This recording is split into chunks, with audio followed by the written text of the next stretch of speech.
Bem-vindos ao Multiprosa, no nosso Juventude Prateada. Hoje a gente está aqui com a Judy Hobby para conversar sobre as síndromes demenciais. Ela vai falar sobre o Alzheimer, mas não só sobre ele. E vamos falar também para os cuidadores familiares. É algo que nos preocupa bastante, como que essas pessoas estão lidando com as síndromes demenciais de pessoas próximas a si, né, de pessoas da sua casa, da sua família, e como elas estão cuidando de si próprias. Então a nossa conversa é sobre isso hoje. E para isso recebemos aqui uma pessoa que nos é muito querida. Eu já escrevi um livro recente, né, Toda Dor e Todo Amor, que sinto aqui, e a Judy foi convidada, assim como um outro livro que eu escrevi, também pedi a Judy, já estava até falando aqui no estúdio que eu te exploro demais, né, Judy? Um prazer. Mas vou continuar explorando. Com certeza, quando precisar. Judy, me conta aqui sobre você. A gente sempre pergunta um pouquinho antes de iniciar. Você é mineira de coração, mas você não nasceu em Minas Gerais. Exato. Nos conte um pouquinho sobre isso. Então, eu nasci na Inglaterra, no meio da Segunda Guerra Mundial, com as bombas caindo, e meus pais ingleses. Com 6 anos, me trouxeram para o Brasil.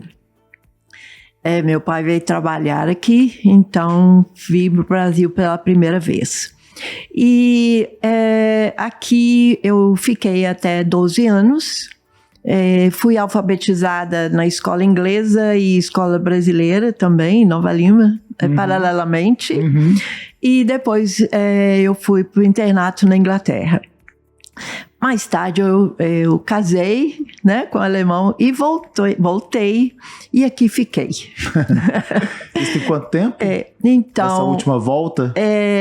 Já tem bem tempo, já não vamos falar de números, já tem mais de 50 anos, viu? Ótimo. Então, agora, o meu trabalho, né, eu comecei, achei essa, vamos dizer, essa paixão, e por que não dizer missão, há 43 anos, nos anos 80. E então, o que me provocou, sabe?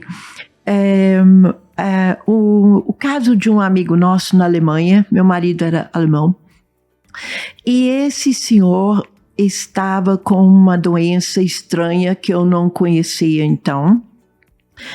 Um casal sem filhos, uma casa maravilhosa. Esse senhor, ele falava 10, 12 línguas, era um alto funcionário de uma empresa alemã. E ele estava com essa doença estranha, neurológica, que mudou os comportamentos dele. E eu fiquei muito tocada, foi com o efeito disso na esposa dele, que estava cuidando dele em casa. E ela virou alcoólatra. Nossa. Ela passou a ficar a maior parte do dia na adega. E não havia informações, não sabia o que fazer. Um marido maravilhoso havia sido, e hoje com esses comportamentos estranhos. Então eu voltei daquela viagem para a Alemanha com esse caso na cabeça. E na época, anos 80, eu tinha alunos de inglês, médicos, para inglês conversação. Eram geriatras, psiquiatras, vários. Eu atraía médicos. Parece que a vida já estava desenhando alguma coisa para você, né? Não é? E eu só sei que esse assunto lá do amigo lá na Alemanha rendeu aulas de inglês. E os médicos falaram comigo que tinham muitos casos no consultório e não havia material, eles não sabiam explicar para o familiar, como aquela senhora lá na Alemanha. Também o médico não explicou. Aqui também eles não tinham material para os familiares. Não sabia preparar a família para conviver com essa doença, esse tipo de doença, que os médicos chamam demência, né? E então isso foi que me provocou a buscar na Inglaterra, em Londres, material. Lá já tinha o Alzheimer Disease Society, que depois virou Alzheimer Disease Association. E com muito material que eles, na Inglaterra, os médicos entregavam no consultório ao diagnosticar esse tipo de doença. E eles foram muito bacanas comigo. Claro, naquele tempo não tinha internet, era só pelo correio. Era muito mais difícil, né? Porque você tinha que ir em busca, ou senão o correio que demorava. Com certeza. Mas começaram a chegar caixas de folhetos, os que eles entregavam lá. Só que tudo em inglês. Então, eu com minha pequena maquininha Olivetti, você lembra? Lembro, lógico. Eu me pus a traduzir e entregar para os médicos, para eles usarem, copiar, entregar no consultório. Mas eu me apaixonei pelo assunto. E depois, quando eu consegui internet, computador, então abriu o mundo, né? Então, minha meta, tio Flávio, foi sempre buscar informações que pudessem ser úteis para os familiares aqui, buscar lá fora, trazer, traduzir se for necessário e repassar. Certo? Você falou comigo que há 43 anos trabalhando com isso, todos os dias você levanta e você tem um propósito, né? Qual é esse propósito em relação a essas doenças demenciais? Olha, o meu propósito é informar, orientar, ensinar, apoiar familiares que convivem e cuidam do seu ente querido com esse tipo de distúrbio. Né? Não vamos chamar só de Alzheimer, que são tantos similares. Então, para que pudessem essas famílias manter o bem-estar da pessoa acometida e de todos que o cercam, todos que a cercam. Né? E manter bem-estar e qualidade de vida.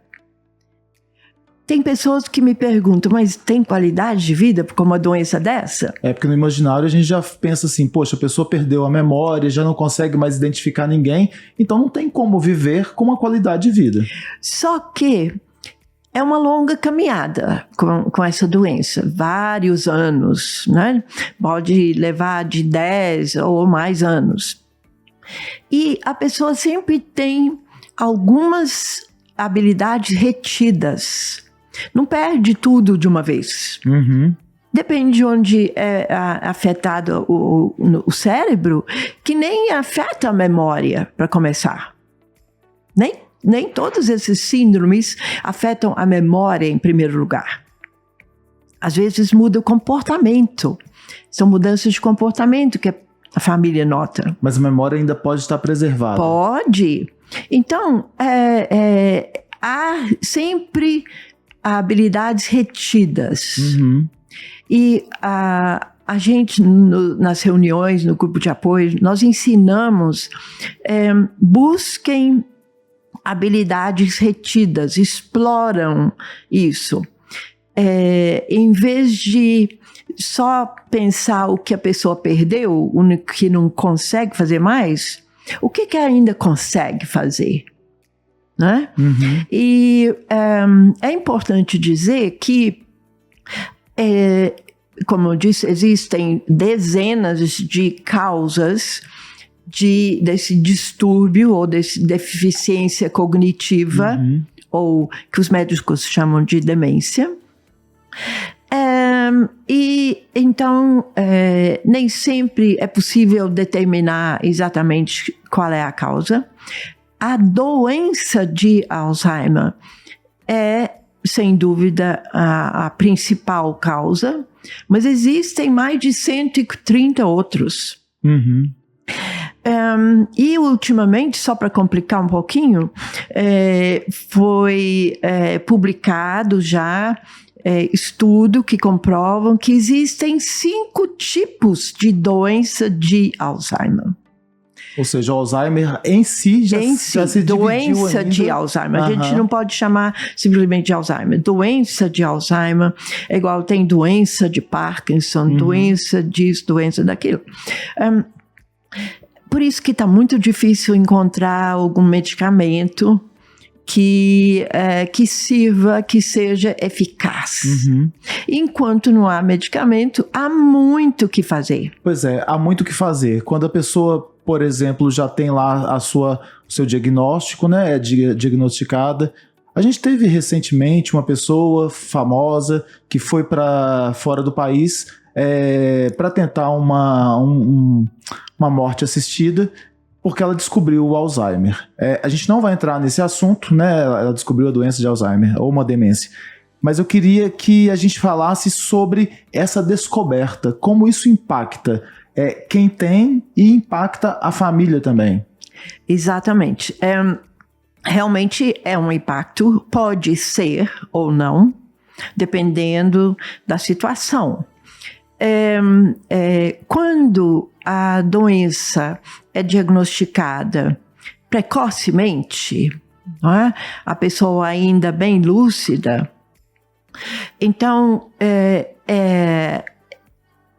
o médico às vezes escolhe, ou a família junto com o médico, às vezes escolhem ou decidem não contar, né, para a pessoa em si o que ela tem. No exterior, lá na minha terra, na Inglaterra, não estou falando que é melhor ou pior, é só diferente. Lá é lei, o médico tem que divulgar o diagnóstico para o paciente em primeiro lugar e com a autorização do paciente dele, informar a família. Olha, o contrário. Então, agora, com isso, a pessoa, ainda muito lúcida, ela pode colaborar bem com o tratamento não medicamentoso ou medicamentoso que o médico prescreve. Agora, é mais comum aqui no Brasil a família optar por não contar, né? Isso é algo pessoal, né? Não tem certo nem errado. Não merece julgamento de ninguém. Não, né? Claro.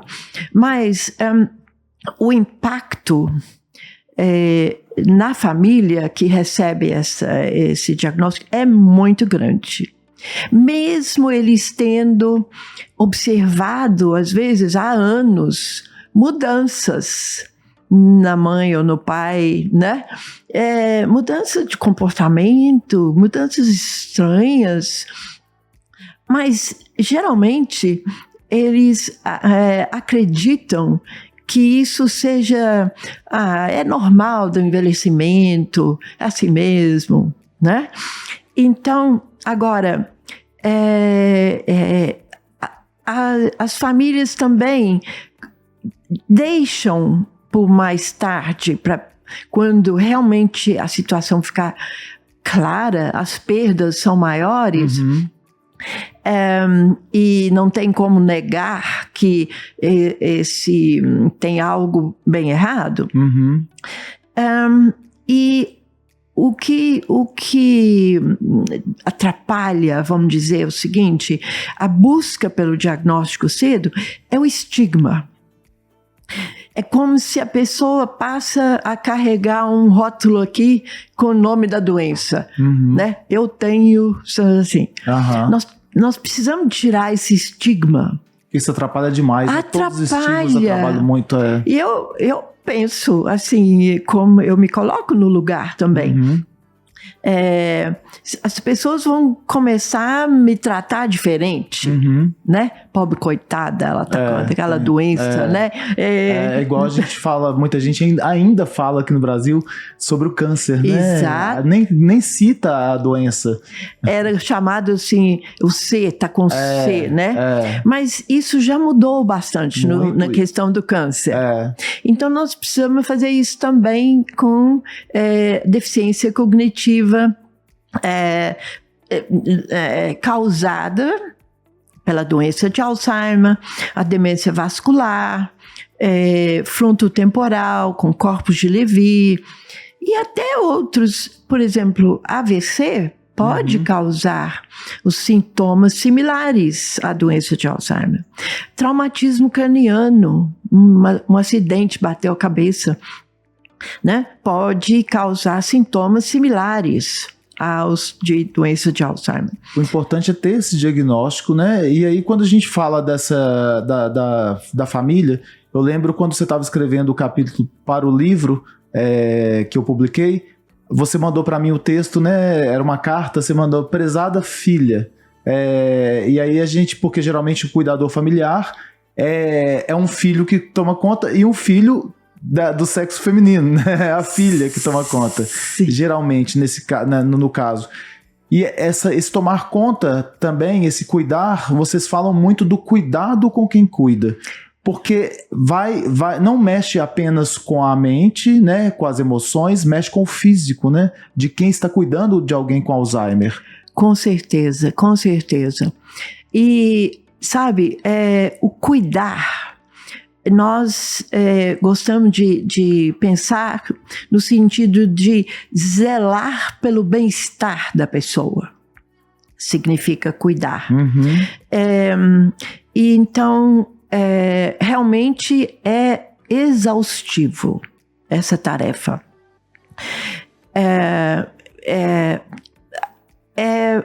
Tem muito trabalho para 24 horas.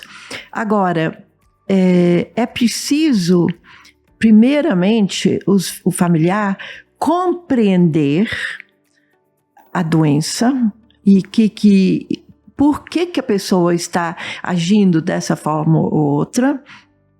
Precisa de aprender a lidar, de usar, vamos dizer, até o jeitinho, né, brasileiro, para poder contornar situações causadas pela doença. Então, essa compreensão é básica. E o que a gente vê é que à medida que a família aprende a lidar, vem às reuniões, participa, ou lê, ou estuda, seja onde for, o estresse diminui, o clima em casa melhora. À medida que a pessoa aprende que os familiares aprendem que aquele cometido pela doença não está fazendo isso de propósito. De birra, né? De birra, né? É a doença neurológica que está causando isso. Então, à medida que aprende e começa a saber lidar, nosso trabalho é todo no sentido do não farmacológico. Complementa o trabalho do médico. Então, nós ensinamos como você modifica o seu comportamento, estou falando o familiar, né? Para poder minimizar esse estresse e esse desgaste, tanto seu quanto da pessoa. Né? Porque se o cuidador está desgastado, quando alguém pergunta por alguém que já faleceu e ele fala: já falei, mamãe, morreu, já volta todo aquele processo na pessoa e que vai ser também impactante no quem cuida, novamente. Exato. Porque aí começa o luto de novo, né? É um assunto que também rende para a gente poder falar, mas olha como que esse não saber lidar com a pessoa causam atritos frequentes, né? Com certeza. Então, e outra coisa, sabe, que existe algo que nós ensinamos chamado a contágio emocional. E o que é isso?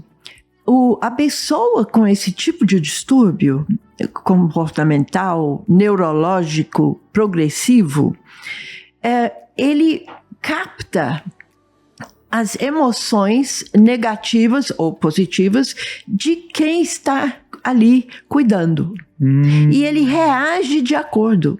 Então, quando o cuidador familiar está mais cansado, chateado ou exausto, sem paciência, a pessoa com a doença capta isso e reage, geralmente de forma agressiva e agitada, que só vai piorar a situação.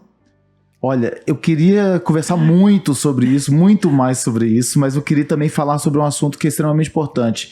Essas pessoas que são cuidadores familiares e que muitas vezes, sem conhecimento ou com pouco conhecimento, elas têm como participar de grupos, que são grupos que conversam sobre esse assunto, que orientam sobre esse assunto. Você participa, você coordena, né, um grupo específico. Nos fale sobre esse grupo específico. Então, eu comecei esse grupo há 43 anos atrás, orientada por Londres, pela associação em Londres, e nosso grupo funciona mensalmente, sem pausa, esse tempo todo, só durante a pandemia que tivemos que parar com as reuniões presenciais. Temos reuniões presenciais em Belo Horizonte. Então, quem estiver por aqui, eu sei que no Brasil inteiro existem grupos de apoio, né, coordenados pela Abraço, Associação Brasileira, e eu recomendo que todos os familiares que cuidam do seu idoso com isso, sua pessoa idosa, procuram frequentar, pelo menos por um tempo, né, grupos de apoio. E são de familiares, grupos são informais, muitas vezes. Não se paga para participar? Não, né? O nosso grupo é totalmente voluntário. Nós temos reunião todo mês, no quarto sábado, às 15 horas. Vai até 17h30, e nós estamos mudando de casa esse mês. Durante o último ano estivemos muito gratos ao uso de um salão de igreja lá no bairro Serra, e a partir desse mês nós estamos voltando para o bairro Anchieta, na igreja São Mateus, e a nossa reunião desse mês de novembro acontece no dia 23. Esse programa nosso é em dezembro. Você lembra? Então, dia 20, eu não sei, o quarto sábado de dezembro. Nós vamos colocar o @, que dá para as pessoas pesquisarem, porque elas podem assistir esse programa aqui em 2025, 2026. Sim, e vocês estarão lá na igreja em qualquer ano. Quarto sábado esperando pelas de pessoas. Janeiro a janeiro, sem pausa. Excelente. Nós vamos agora falar, então, já que a gente teve essa conversa gostosa de um assunto que não é tão fácil de encarar, muita gente corre desse assunto, né? Evita falar, mas para quem está com uma situação de síndromes demenciais, ela busca por informações sobre isso, né? E tomara que ela nos ache, tomara que elas achem o grupo de vocês, Harmonia de Viver, né? Que é um grupo que faz um trabalho fantástico para os familiares, mas também aquela pessoa que está em outro estado, outro país, e que queira referências de livros. Quais livros? Eu pedi um livro, você está nos trazendo, brindando com 2. Quais livros? Eu tive tantos, foi difícil escolher 2. Mas então, eu sugiro, recomendo um livro que chama Alzheimer, O Dia de 36 Horas. Cuidando de quem tem e de quem cuida. Quem que é o autor? São 2 autores, são o Dr. Peter Rabens e a Nancy Mace. Olha, esse livro foi o primeiro livro que eu li há tantos anos atrás, e ele já está na 7ª edição. Essa última edição de 2020 teve, então, o apoio técnico e teve a revisão técnica da Vera Calvilla, que é da Associação Brasileira de Alzheimer. E ele tá em português, foi traduzido para o português, e a dona Vera fez essa revisão. Eu sugiro porque é um livro de cabeceira. E o segundo qual é? O outro livro, escrito por uma pessoa com a doença, chama O que eu gostaria que as pessoas soubessem sobre demência. A autora Wendy Mitchell, falecida ano passado, depois de 9 anos com diagnóstico. É uma conterrânea minha. Então, esses foram os 2 principais livros. Ótimo. O filme, você nos indica. O filme, sabe, de Flávio, eu sugiro aquele de Anthony Hopkins, Meu Pai, um Estranho. Mas por quê? Porque o filme, eu considero, foi muito bem feito. E ele faz a gente, assistindo ali, até sentir como a pessoa com demência deve sentir. Nos projetos dentro daquela pessoa, né? E foi muito bem feito. E eu acho isso importante, as pessoas entenderem o que passa, o que a pessoa sente, né?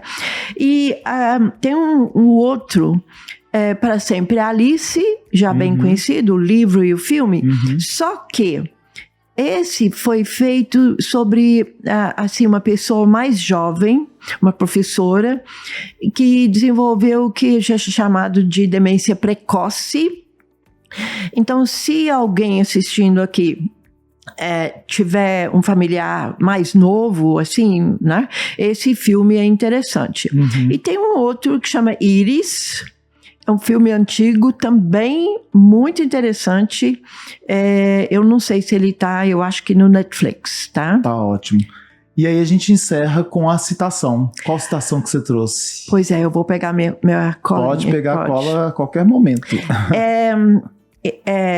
Eu gosto muito dessa citação do Leonardo Boff.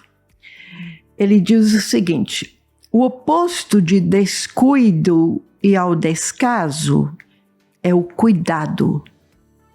Cuidar é mais do que um ato, é uma atitude. Portanto, abrange mais que um momento de atenção. Representa uma atitude de ocupação, preocupação, de responsabilização e de envolvimento afetivo com o outro. Isso é importantíssimo, né? Não é o cuidar, é a atitude, né, do cuidar. Exato. E a atitude muda completamente toda a nossa maneira de lidar com as situações, né? Porque é a atitude, né? Não é ato, não é um efeito, não é algo pontual. Exatamente. É a maneira de olhar os algos por completo, Exato. Né? E se não tiver amor nesse cuidar, não funciona bem. Com certeza. Jude, muito obrigado novamente pela participação aqui no nosso programa, que encerra o ano, nos ajuda a encerrar o ano de 2024, e o Multiprosa, do Juventude Prateada no Multiprosa, volta em 2025. Se Deus quiser, estaremos aqui conversando mais, trazendo novas pessoas para poder falar sobre novos assuntos, explorando também alguns assuntos que a gente não conseguiu explorar, já que são assuntos tão, né, que dá para poder puxar tanta informação, tanto conhecimento e muita coisa nova que vai acontecendo, né, em cada área que existe aí. Exato. Então deixo aqui um Feliz Natal a todos vocês e nos encontramos em 2025.